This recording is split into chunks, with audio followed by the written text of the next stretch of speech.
As a leader, managing engineers and architects, how do I help them be more effective? And I think that's where you start looking. There's got to be a better way, right? How do you get the right tools so your smart people can actually drive value for the business? And I think that's the piece where it feels like we're getting there. We have the vision with some of the things that are out there with cloud, with OpenStack, either internal or external. There's just a ton of tools to let smart people do some really cool stuff.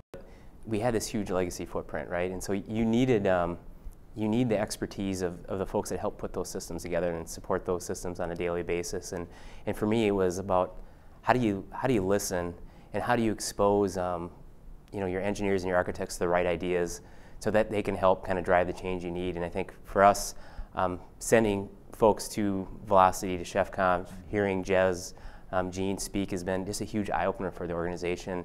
It's created a lot of energy for a lot of folks in leadership and at the engineering level to really implement meaningful change. And for me, I think that's really exciting to see.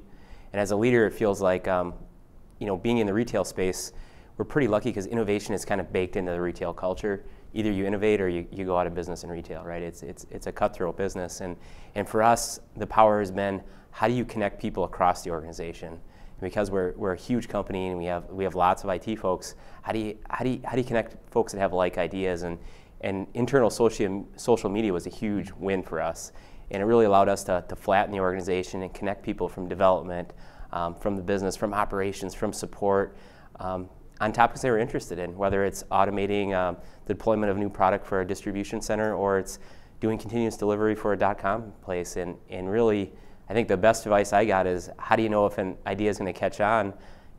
You don't need to wait for anybody to tell you, you just need to look, right? And so at our organization, we saw where we started last year, we had a couple initiatives going on, and this year we have over half a dozen kind of end-to-end automation initiatives going on. So it's just really exciting to see it catch on. Of course, that creates a whole different set of problems for us, right? So how do we make sure to get reuse, and we have lots of separate teams out there? How do we collaborate and really maximize value? And we're looking forward to that journey because it's definitely a different problem set. Yeah.